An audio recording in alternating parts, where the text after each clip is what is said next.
Hi, my name is Grace Chalfant, and this is my semester in review video. I'm just going to go over some things that I've done, some of my favorite memories, some advice, stuff like that. So the first thing would be my favorite memories. My favorite memories thus far would definitely be wine tasting on Mount Vesuvius with our SAI coordinator Filippo, being able to see the Pope in the Vatican City during service. Definitely all the sunrises and sunsets that I've been able to see, majority of which have been here in Sorrento. Galentine's with my 6 other roommates. It was really fun, and we just all got really close that night. Seeing Lake Como with a friend from back home.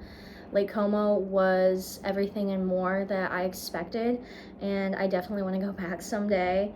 The blueness of the Majorca water, I just went last weekend, which was the first weekend in April. And even though the beaches were kind of hard to access, I wouldn't trade that for anything in the world. And it was so pretty, by far one of the prettiest places I've been.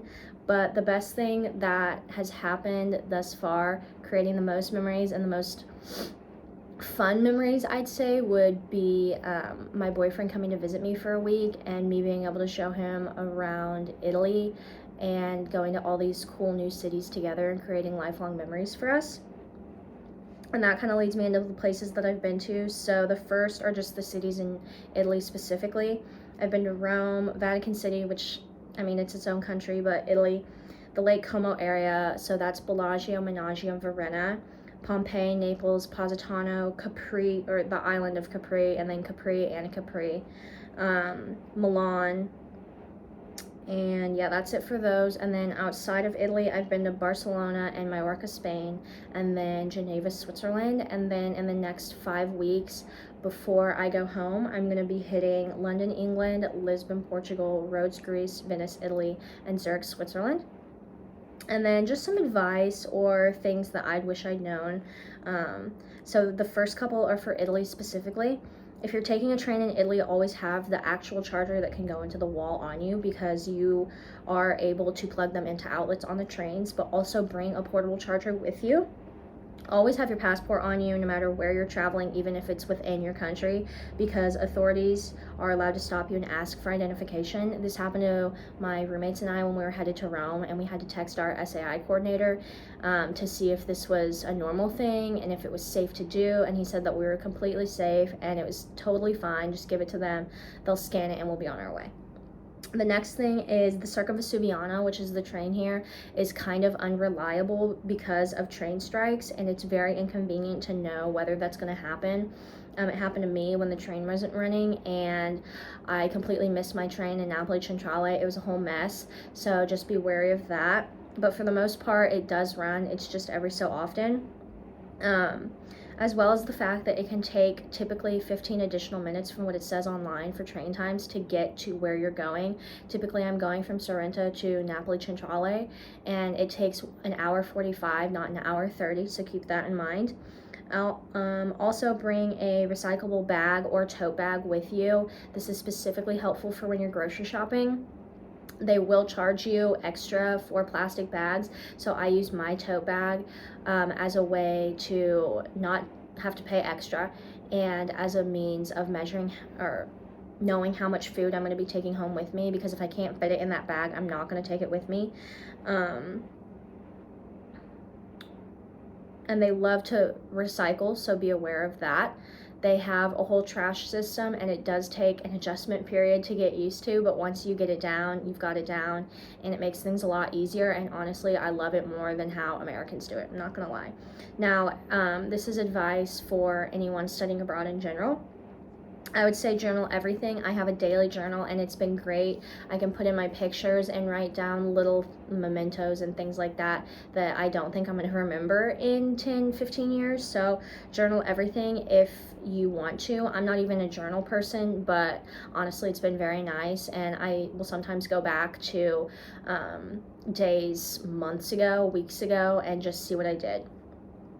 Next thing, it's okay if you want to bring American clothes to Europe.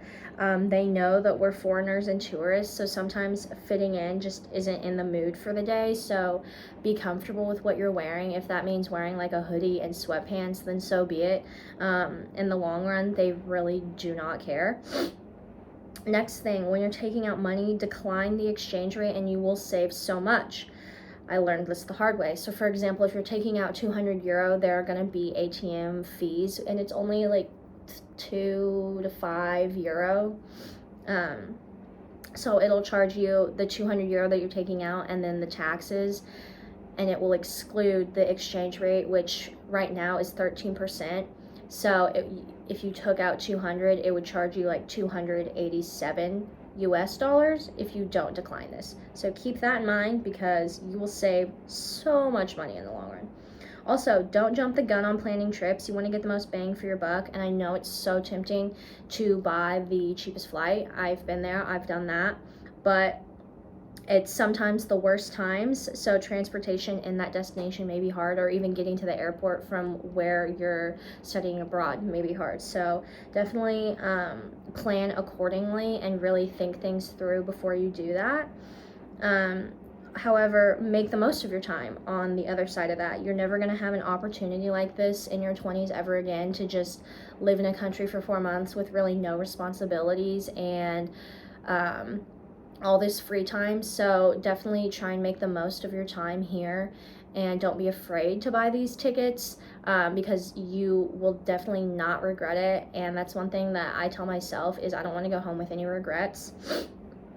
Next, don't be afraid to talk to everyone in that first week. Also look for people that you have a lot of the same classes with, because these can turn into lifelong friendships. Also your roommates, those are great people to talk to. I know that I'm really close with my roommates here, so definitely keep that in mind. I know it may be scary even if you're an introvert, but there are people here that you will click with and turn into friends, and you will create all these fun memories together that that will make it be so unique and special in the long run when you do go home. Next, try to consistently talk to your family, whether that be calling or texting. Life is crazy, and you never know what's going to happen while you're abroad. This has happened to me. I've lost a loved one since being here, and it's been very difficult to continue on through the study abroad process, but I am trying to make the most of it.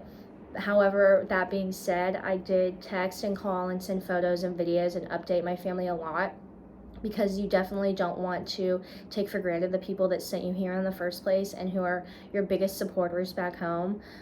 So even if you can't call them a ton, try and text them, try and keep them up to date with what you're doing.